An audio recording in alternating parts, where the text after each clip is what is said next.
오늘 말씀 요한복음 10장 22절에서 39절. 요한복음 10장 29절.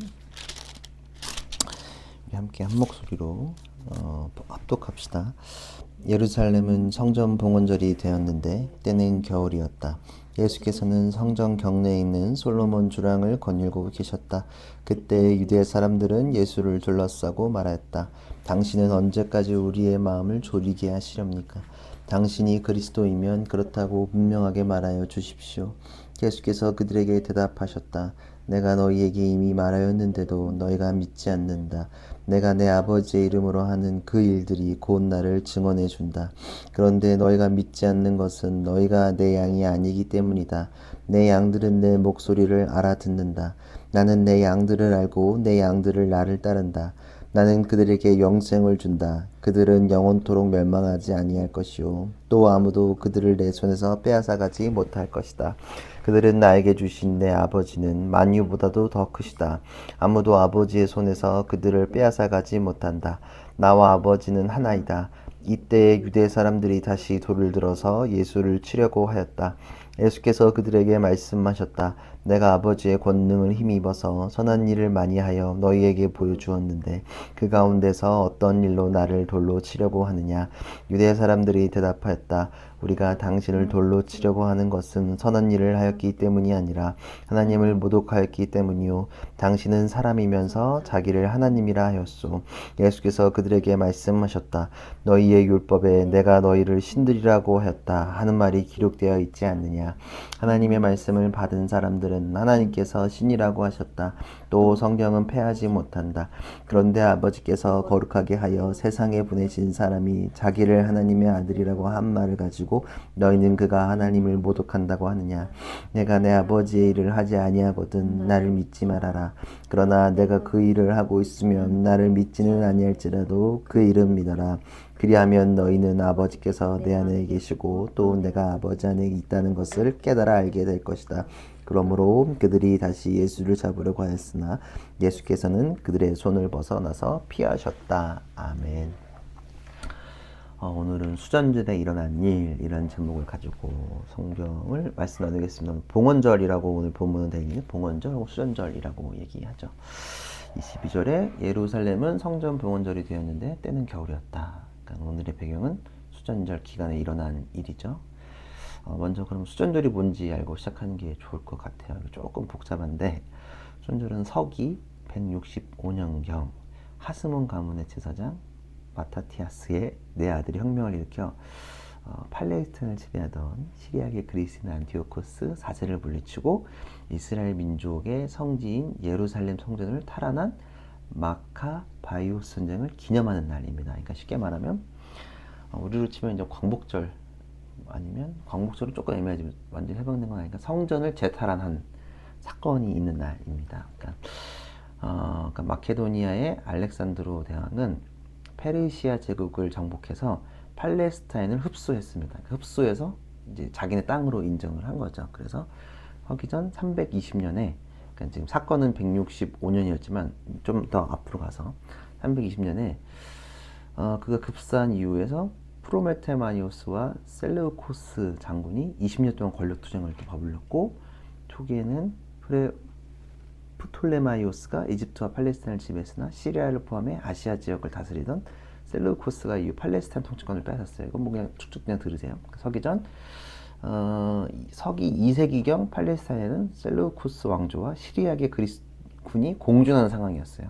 그래서 173년 서기 전 셀루코스 왕조의 안티오코스는 4세는 유대인들에게 그리스 신을 믿으라고 강요했고 유대교 의식 금지령을 내리며 종교를 탄압했어요.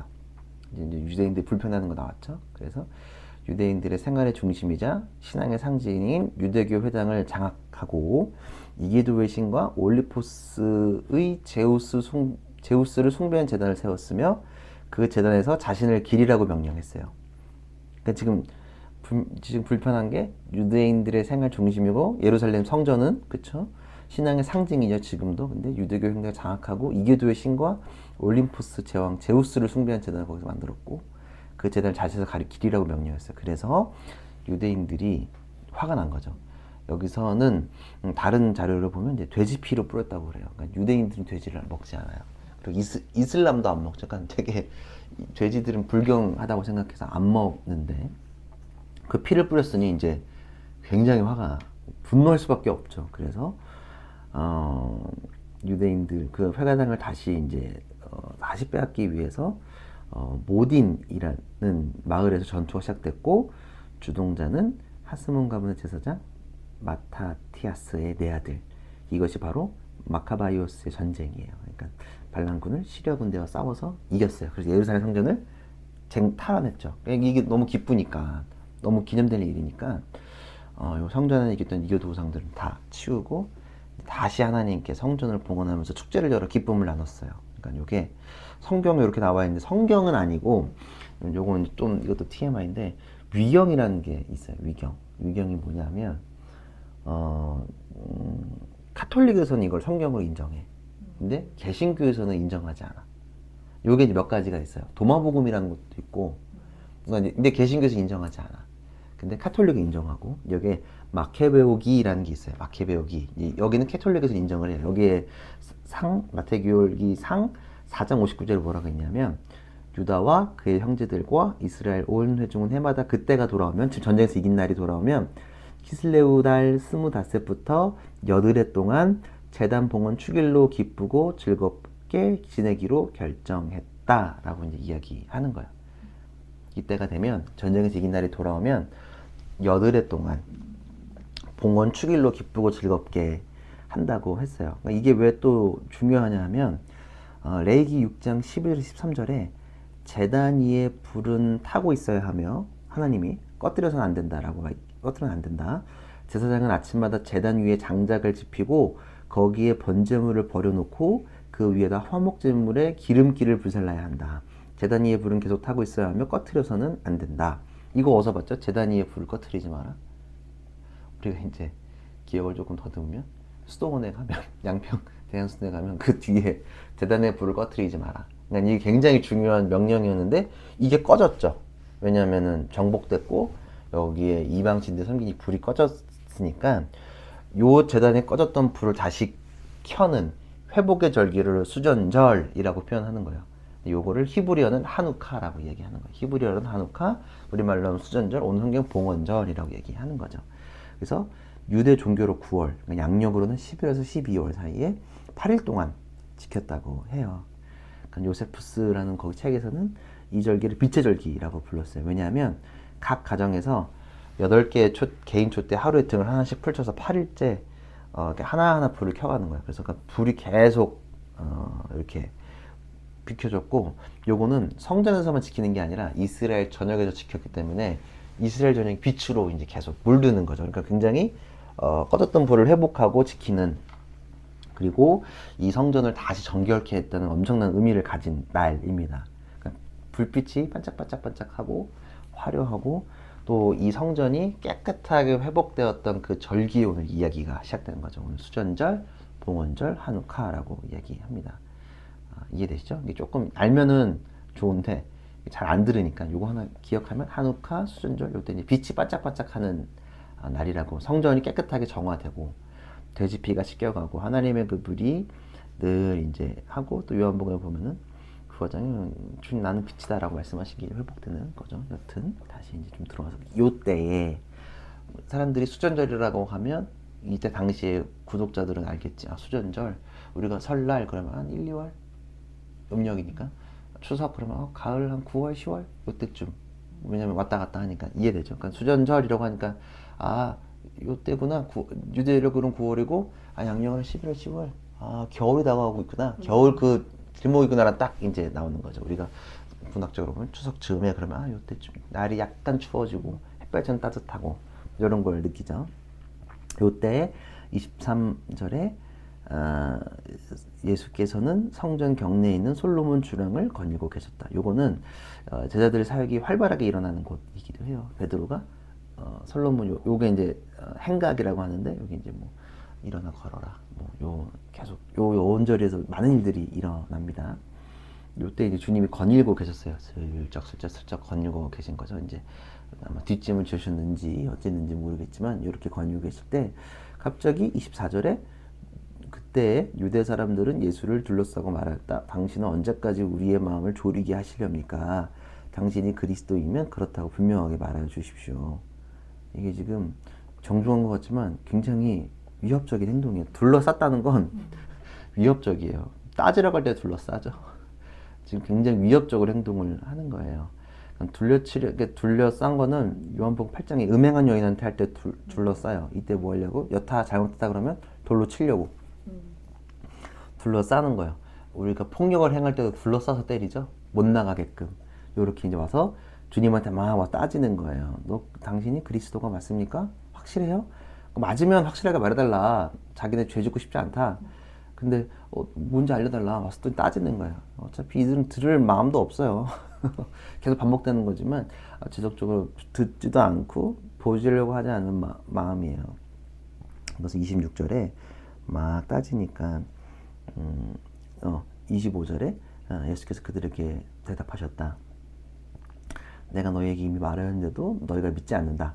내가 내 아버지 이름으로 하는 그 일들이 곧 나를 증언해준다. 너무 많이 지금 계속 지속적으로 보여주고 있고 나타내고 있고 말씀하시면 듣지 않아요? 26절. 그런데 너희가 믿지 않는 것은 너희가 내 양이 아니기 때문이다. 요 앞서서 몇 달 전에, 그쵸? 이게 우리가 성경을 쭉 봤는데 몇 달 전이에요. 시간은 몇 달 전에 양에 대한 얘기를 하셨죠. 내 양들은 내 목소리를 알아듣는다. 나는 내 양들을 알고 내 양들은 날 따른다. 나는 그들에게 또 반복해요. 그들에게 영생을 준다. 여기서 영생은 불사신의 영생도 있지만 우리가 계속 요한복음에 있는 그 영생, 성경에 말하는 영생은 영원한 하나님과의 커넥티드 관계를 이야기하는 거죠. 영생을 준다. 그들은 영원토록 멸망하지 아니할 것이요 또 아무도 그들을 내 손에서 빼앗가지 못할 것이다. 그들은 나에게 주신 내 아버지는 만유보다 더 크시다. 아무도 아버지의 손에서 그들을 빼앗아가지 못한다. 나와 아버지는 하나이다. 네, 이런 말을 했어요. 자, 그럼 27절, 28절을 보면 목자의 태도와 양의 태도를 살펴볼 수 있어요. 양의 태도는 목자의 목소리를 알아듣는다. 그리고 목자를 따른다. 그쵸? 27절, 28절을 보면 양들은 내 목소리를 알아듣는다. 그리고 내 양들은 나를 따른다. 그리고 목자의 태도는 양들을 아세요. 단순히 정보로만 아는 게 아니라 10년 깊이 그들의 상태를 알고 계시는 거. 하나님 나를 아신다는 건 단순히 우리가 어디에 살고 엄마 아빠가 누구고 호구조사나 어떤 신상 정보가 아니라 내 영혼의 상태를 알고 계시는 거죠.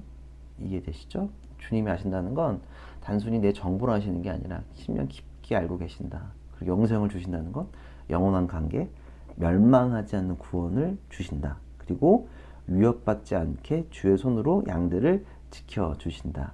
그리고 이 관계를 이끄신 분이 누구시다? 하나님이시다라는 걸 반복하고 있는 거죠. 29절 나에게 내 아버지는 만유보다 더 크시다. 아버지의 손에서 그들을 빼앗아가지 못한다. 그리고 30절 하나님과의 관계 하나이다. 계속 주님께서 하나님과 예수와의 관계를 반복하고 계시는 거죠.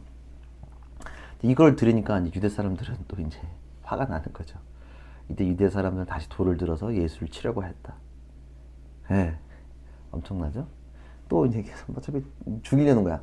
율법에 어긋났거든. 그 32절 예수께서 그들에게 말씀하셨다. 내가 아버지의 권능을 힘입어서 선한 일을 많이 하여 너희에게 보여주었는데 그 가운데서 어떤 일로 나를 돌로 치려고 하느냐. 표정을 많이 보여주셨고요. 믿지 않은 사람들에게 보여주셨고 하지만 끊임없이 갈등되죠. 사람은 자기 존재 증명이나 자기 증언의 한계가 있어요. 자기를 변호하는 게 쉽지는 않고 힘이 많이 없죠. 그래서 법정에서도 말보다는 물증이 필요해요. 심증과 물증에서 물증이 분명하지 않으면 사실은 무죄가 나올 수도 있는 게 한국 우리 법입니다. 그러니까 아무리 우리가 그리스도인이다라고 말하지만 행동의 결과 또 열매가 있어야지만 사람들이 믿을 수 있는 거죠. 예수께서도 말씀하시는 게 내가 말이 아니라 너희들에게 선한 일을 하여 보여주었다. 보여주었지만 믿지 않는다 라고 얘기하는 거죠. 이들 사람들이 야, 내가 보여줬는데 내가 하나님의 아들이고 내 말에 대해서 보여줬는데 왜 믿지 않느냐 라고 하니까 사람들이 또 이제 대답하는 거 33절에 보면 유대 사람들이 대답하였다.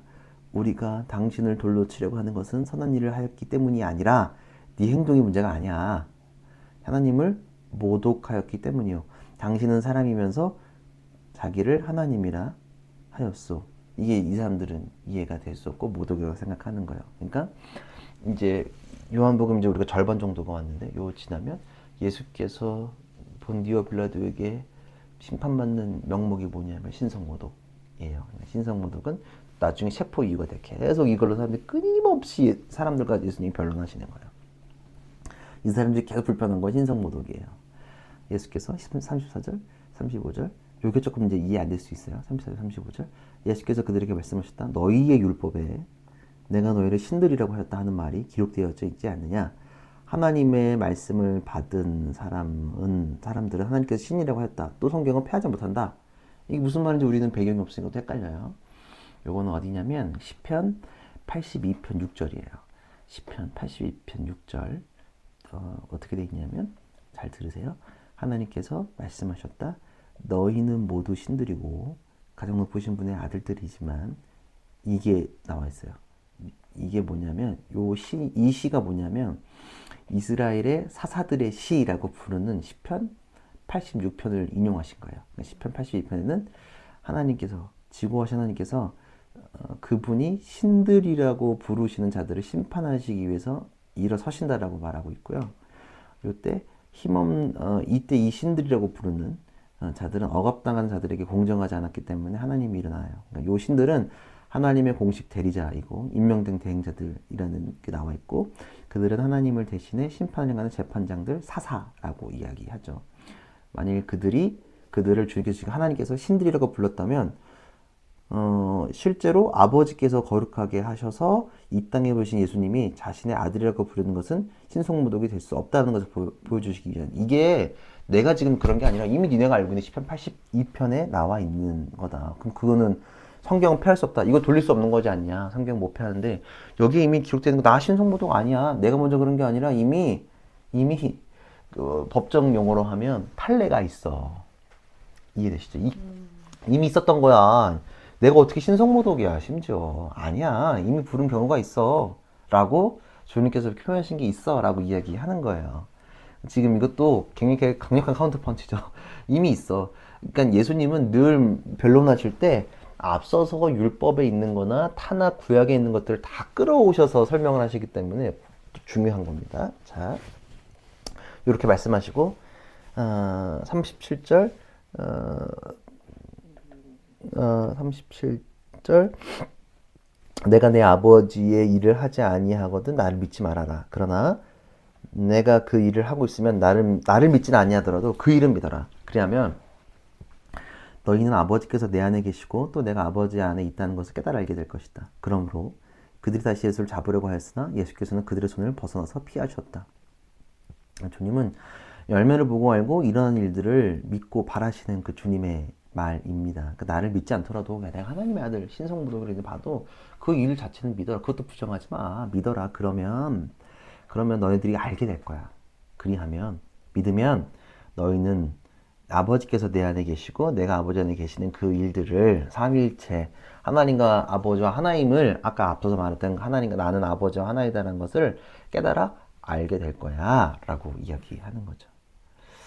오늘 본문을 통해서 우리가 알 수 있는 건 나를 증명하는 건 주장이 아니라 삶이라는 거죠. 우리 가운데도 사실 저희가 하고 있는 것들도 주장이에요. 유튜브에 하는 것들, 글 쓰는 것들, 우리가 초대하고 한다는 것들도 증명하려고 하지만 우리가 여기서 하는 거는 이제 우리가 삶과 열매가 잘 맺혀지는 것을 그려야 해요. 우리가 끊임없이 우리 얘기를 들어주고 우리 얘기를 하지만 그 안에 그것을 담겨야 한다는 것을 고백할 수 있습니다.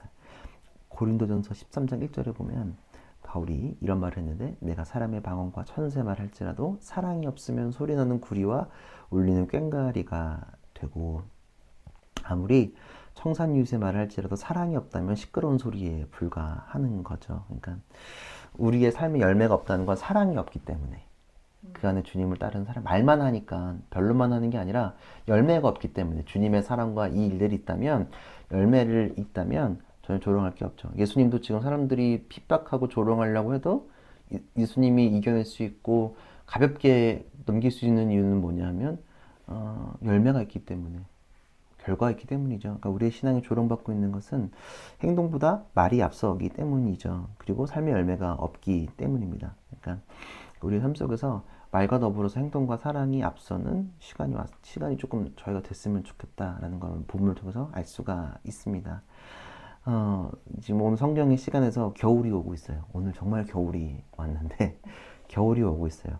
그리고 그 말은 즉슨 뭐냐면 이제 주님의 그 십자가 사건이 다가오고 있음을 은유적으로 우리가 알 수 있고, 수전절이 겨울이 시작되는 날이기도 하니까요. 성전 정화 사건이 요한복음 2장에 일어났고, 그리고 이제 성경 정화 사건에서 우리 요한복음에 나왔던 절기들이 유월절, 초막절, 그리고 수전절까지 세 가지 절기가 나왔는데, 성전을 정화하고 빛으로 오신 그 상황을 한 번 더 기억해 보면, 유난히 요한복음에서 빛으로 오신 그 얘기를 많이 하시는데, 빛으로, 그리고 이 수전절이 얼마나 빛이 화려하게 타고 있는 그 때에 이런 일이 왜 일어났을까? 빛은 어떻게 우리가 낼 수 있을까라는 것들을 꿈꿨으면 좋겠어요. 그러니까 사람들은 계속 질문해요, 우리한테. 요한복음은 변론하는 거죠. 너 신앙생활 하는 거 맞아? 우리가 아무리 말로, 야, 하나님은 우리가 배웠던 제자훈련의 말을 수십 번, 수천 번 말해도 못 알아들을지도 몰라. 근데 우리의 행동 하나, 사랑의 행동 어느 하나, 특별하게 우리가 의도적으로 행동하는 것이 아니라 우리가 알고 있는 것들이 그냥 자연스럽게 흘러나오면 그들이 보아 알 수 있다라는 그 믿음을 갖고 나아갔으면 좋겠어요. 우리가 길거리에서 우리 교회가 전단지를 돌리지도 않고 소리 내어서 전도하지도 않고, 그렇다고 해서 누가 온다고 해서 야, 예수님은 이렇게 믿어야 해, 저렇게 해야 해 라고 말하는 건 아니지만, 우리가 이 자리에 함께 모여서 되게 의미 없어 보이지만 함께 밥을 나누고 환대하고 초대하고 위로하고 같이 기도하는 것들이 그 열매의 시작이 되지 않을까라는 고백을 할 수 있지 않을까 생각합니다. 주님께서 말씀하시는 것, 그 열매와 이름 보아라.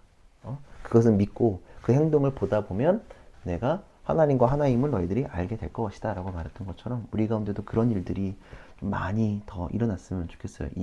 요때 정말 빛으로 오셔서, 정말 이상할 것 같아. 우리가 좀 되게 예배당이 불을 많이, 간접조명을 많이 사용하는데, 이런 아마 요 정도 8개니까 8개 딱 될 것 같은데 이렇게 탁 터지면 어떻게 하나님께서 우리에게 원하시는지를 좀 꿈꾸고, 말로 증명하려고 하지 말고 우리가 주어진 행동, 그 힘으로 나아가면 더 좋겠다.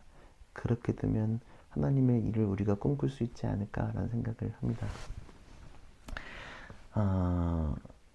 신성모독, 하나님, 사람들은 계속 얘기해요. 예수님 그냥 사람 아니야?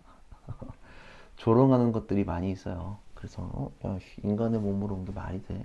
전혀 인정하지 않지만, 우리는 열매로서 하나님께서 우리에게 알려주신 것들을 꿈꾸며 또 증명하며, 또 우리의 교회 열매, 또 우리 각자 개인의 삶 속에서 조롱하고 보이지 않더라도 그냥 정말 1000가지 말보다는 한 가지 행동으로서 우리가 드러내고 보여주는 우리 교회와 또 각자 개인이 됐으면 좋겠습니다. 우리 함께 기도하면서 주님께 나아갑시다.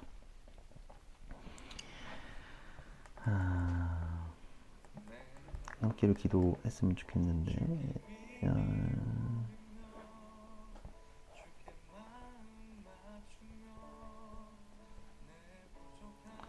우리가 삶의 열매로 주님을 좀 드러냈으면 좋겠고, 또 그 빛으로 오신 그 주님, 빛이 오신 그 주님을 잘 따라갈 수 있도록, 겨울이 오고 있다.